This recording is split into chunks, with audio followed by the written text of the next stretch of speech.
Maintenant parler de Citroën.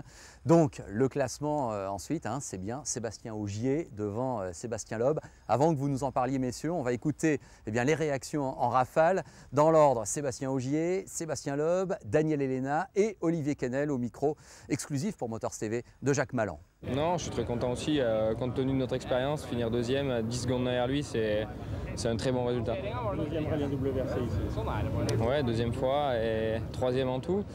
C'est beaucoup de plaisir, j'adore conduire ici, mais c'est chaud aussi et on comprend qu'il faille de l'expérience puisque toutes ces parties très rapides, ça se joue à pas grand chose, lâcher un petit peu par-ci, un petit peu par-là, mais dès qu'on sait avec l'expérience que ça passe à fond, voilà, on arrive à grappiller quelques dixièmes et voilà, je suis confiant pour l'avenir.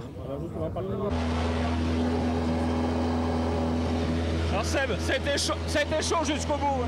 Ça a été chaud jusqu'au bout. Peter nous a mis la pression jusqu'à la fin pour le podium. Donc voilà. Comme ça, c'était pour le championnat, il fallait finir le podium.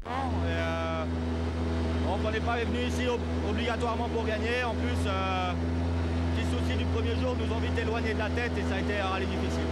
Le plus important pour le championnat, c'est d'être à l'arrivée. On a pris des gros points, Miko est sorti. Donc maintenant, il reste 5 rallyes, c'est de bon augure pour le reste de la saison.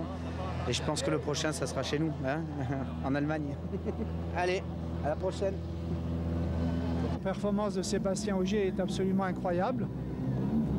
Ce que je viens de dire ne retire rien à la performance de Sébastien Ogier.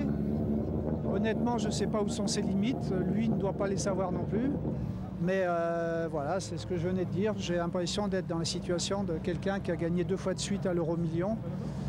Et une fois avec Sébastien Loeb et l'autre fois avec Sébastien Ogier. Et qui plus est, les avoir tous les deux dans le même team chez nous l'année prochaine. Écoutez, je ne peux pas rêver mieux.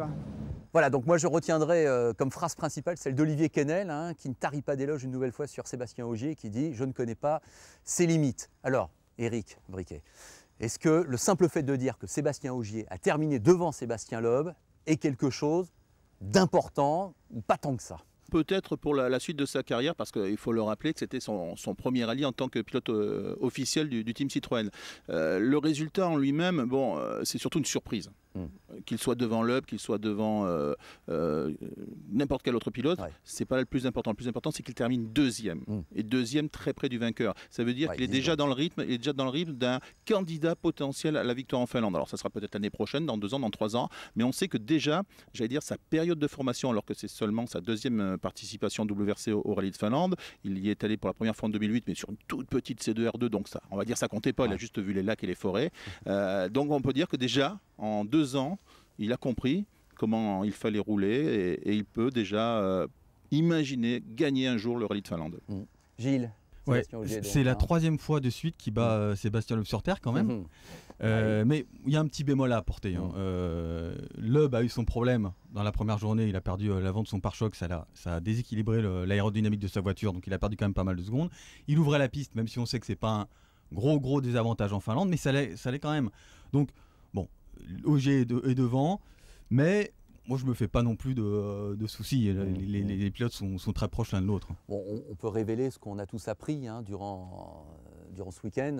Sébastien Loeb a perdu son beau-père, maintenant c'est officiel, il n'y a pas de secret là-dessus. Est-ce que ça a pu jouer, le fait de savoir que son beau-père était décédé? Frédéric, tu as un avis? Comme on ne sait pas exactement à quel moment il l'a appris, et puis Sébastien Loeb est quand même un grand pilote qui a l'habitude de résister aux coups durs. Je ne sais pas si vraiment ça l'a déstabilisé en termes de performance. Peut-être qu'effectivement, s'il avait vraiment fallu se battre, ça aurait compté.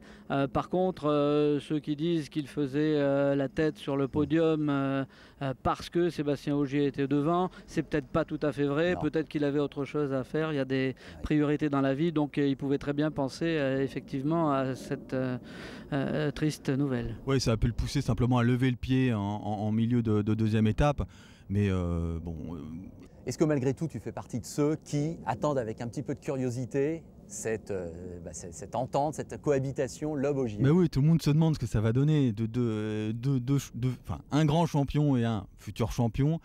Est-ce que ça va pas faire des étincelles? C'est évident. Qui va se mettre au service de l'autre? Est-ce que Sébastien Loeb pourra se mettre au service de Sébastien Ogier l'année prochaine si jamais Ogier est devant au championnat, ça risque de faire des étincelles. Eric, tu étais sur place. Comment tu as ressenti cette atmosphère au sein de cette équipe Citroën Racing? Vu de l'extérieur, ça se passe bien. Ça, on peut le dire. Visiblement, il n'y a pas de conflit, ils ne s'évitent pas, ils sont ensemble, ils travaillent ensemble, ils vivent ensemble. Après, il faudrait peut-être être en interne pour savoir s'il y a des réelles tensions entre les équipages, s'il y en a un qui va peut-être cacher des infos à l'autre. Mais ça m'étonnerait, ce n'est pas la tradition dans la maison. La tradition dans la maison Citroën depuis le début, ça avait été instauré par Guy Fréquelin. Tous les pilotes partagent les informations pendant les briefings et débriefings. Donc on dit, voilà, j'ai ça, ça, ça et ça. Donc chacun partage, pas de secret, pas de rivalité. Ça, c'est vrai que c'est une tradition chez Citroën. Donc j'imagine que ça va le rester. Après, c'est vrai que la rivalité, elle existe, parce que ce sont des sportifs, et elle se fera, je pense, sur le terrain naturellement. Et si l'un est plus fort que l'autre, il l'emportera. Et voilà, donc on peut imaginer que Sébastien Ogier, sa trajectoire est encore ascendante.